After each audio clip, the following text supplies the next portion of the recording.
Well, it's that time again. We are here at Hockenheime for the 2015 season opener of the Lotus Cup Europe. This weekend is a special one for Lotus enthusiasts as we also remember the legend that is Jim Clark. The Memorial Weekend here at Hockenheime attracts a whole wealth of historic cars and race series, from the Bosch GP to the FIA Lurani Trophy and Race Club Germany, to name but a few.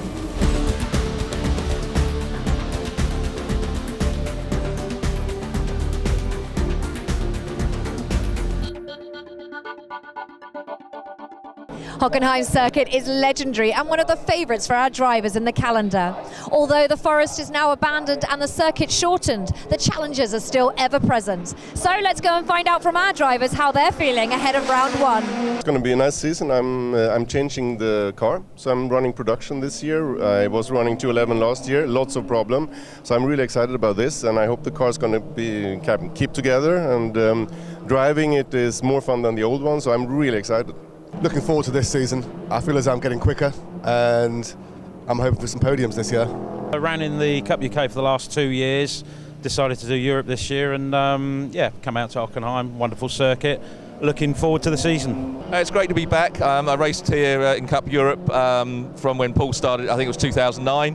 I had a few years off, and it's great to be back and looking forward to bring on a race win at some point. I think it will be really exciting because of the work of Paul Golding, and also thanks to his team. So I think it will be a really exciting season.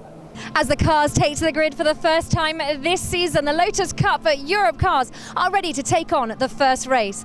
The Ras brothers seem to be dominating, with Gregory in pole position and his brother John Ras in P1 for the production class. It's a rolling start, so the cars are going to pile into that first corner, so it could all change just from that very first corner. But for the first time today, let's go racing. So an absolutely huge field of 36 cars assembled across 4 classes for this opening round of the 2015 Lotus Cup Europe. And the Hockenheim circuit, always a great challenge for the drivers, an opportunity both to exercise their right foot but also test the setup of the car around some of the more sinuous twists and turns. So Gregory Ras in pole position, clear of Jonathan Walker, then Nicolas Gibson and Anthony Fournier on the second row from Nick Walker and Xavier Georges. Jean-Baptiste Loop 11th, head of the assistant and perennial Christophe Lezondre, and the very quick Steve Williams, this time in an Evora. Still they keep coming. Mark Goodell, another driver who is familiar to British fans, his exploits in the Lotus Cup UK amongst other things. And then we are very much into the production class runners. Kai Kederholm and Rob Woolridge should both progress up through the order, as will probably Nicolas Ferrer. So we get ready for the rolling starts here at Hockenheim, in car with Gregory Ras as he looks to accelerate away from pole position through the never-ending right-hander that concludes the lap. And now off we go, and they fan out 3 or 4 wide as they jostle for second position, sprinting towards the first turn. In car Jonathan Walker, as Ras who's got the lead. Nicolas Gibson sneaks through into second place, and Walker's going to run out of road. Just goes a little bit sideways across the AstroTurf for accelerating onward. Now this is where the current Hockenheim circuit departs from the old Grand Prix loop. The right-hand flicker, a bit of a problem behind, and some contact, a couple of them being pushed out wide, and that is Philippe Loop, who was caught up in that, got a little bit of a nudge from somebody, and then sending 1 or 2 of them off to take evasive action. So the field's streaking through, and then through the first of the stadium sections. Nicolas Gibson already on the tail of Gregory Ras. There is Ras, the white car, on the brakes into the hairpin. The Evora running out very wide. I think that's Steve Williams, who may have a bit of a job to recover back onto the road,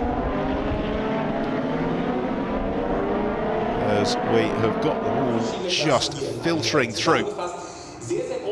So Ras has got the advantage from Ibsen, then Jonathan Walker. It's Nicholas Walker who is next along, and gaggle of the 211s. Already this huge field just beginning to spread itself out as the production class runners. Somebody getting a little bit sideways, heading on the brakes. A quick right hand flick this turn, and then they sprint towards that. It was Jason McAnulty who was going sideways. Meanwhile, the battle for second place really coming together as Jonathan Walker coming up onto the tail of Nicolas Ibsen. We've got Nicolas Nicholas Walker in charge of the next battle. It's Jeremy Lorenko. It is just behind Tim. There's Lorenko in the number 1 car. This stadium section largely unchanged from the Hockenheime Grand Prix lap from when Formula 1 raced here.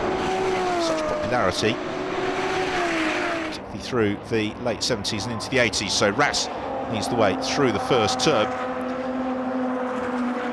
The rest of the field all following in close pursuit, but it's a reasonably lengthy race. The drivers got ahead of them, a 30-minute race, so they don't want to push too hard early on and maybe overexert their tyres. There is Marc Goudet looking to make a little bit of progress. He's up behind the pink 211 and Nathalie Genou-Prachet.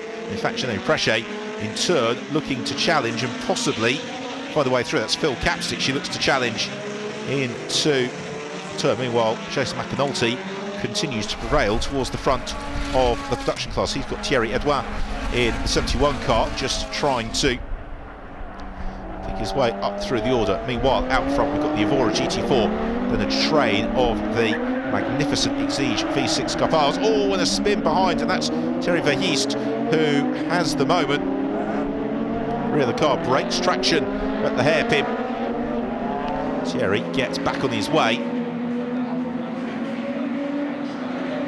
While the battle at the front of the 211s really beginning to close together. And we've got the recovering Verheest, and then drivers looking to make progress. That's Nicholas Ferrer. We thought he'd go well for the back of the grid, and he continues to climb on up through the order.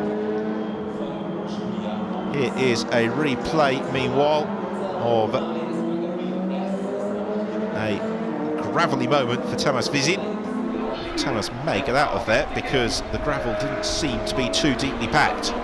Meanwhile, it's the fight for second place, which is probably the closest. Nicola Gibson has got Jonathan Walker on his tail. We go in car with Jonathan. Oh, and Ibsen brakes very early for the final complex and leaves a gaping hole for Jonathan Walker to dart through.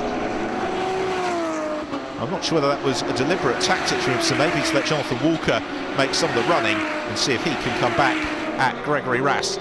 Meanwhile, Jason McAnulty continues to battle with Thierry Edouard. And Edouard goes through, and they are busy currently competing for second place in the production class. John Ras has moved clear. We just caught a glimpse of John there, and then we have got Steve Williams recovering from earlier wobbles, picking his way up the order.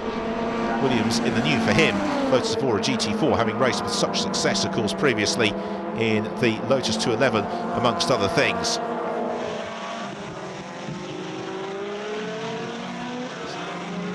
It shouldn't be a problem for Williams to find a way past Edouard, although Thierry is looking to fight persistently. Just the power of the Evora GT4, though, should allow Steve Williams to propel past without too many problems. Meanwhile, back to the fight for second place. Jonathan Walker defending from Nicola Gibson.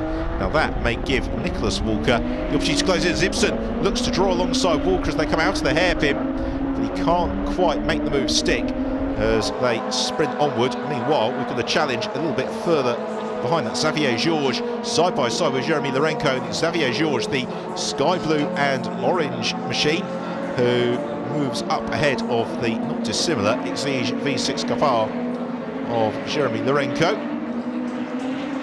Like so many of the cars in this Lotus Cup Europe field, immaculately prepared as again Jonathan Walker runs a little bit wide out over the AstroTurf, allows Ibsen the opportunity to close up onto his tail.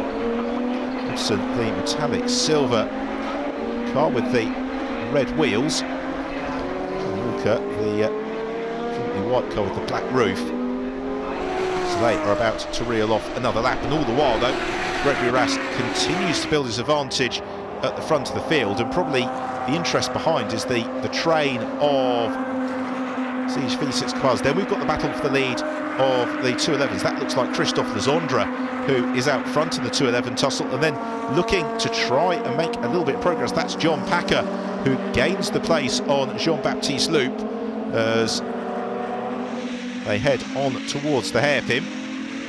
Packer was ahead momentarily. Jean-Baptiste eases himself to the inside. And you get a sense from this held shot just how the field's beginning to spread itself out now in the early stages of the race, as the field, though, such as its size, they've all found somebody to battle with. You can see that Gregory Rass is building a nice advantage. We go in car with Philippe Loop.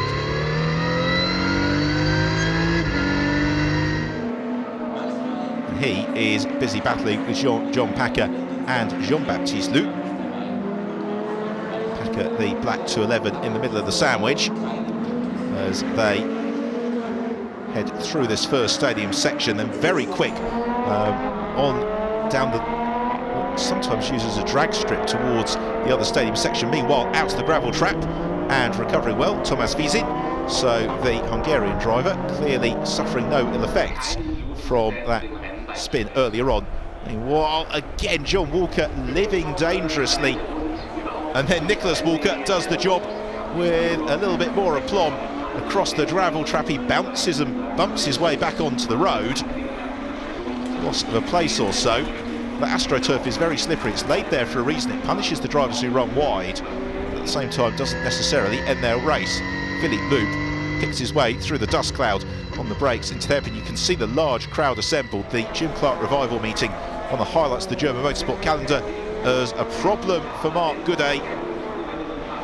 So it's a bad day for Goudet, because it would appear as if he is going to be heading towards the pit lane and retirement in his 211. Out front, though, Gregory Rass continues to control the race from Jonathan Walker and Nicolaj Ibsen. Some great battling going on throughout the field, but we are still in relatively early stages in Hockenheime.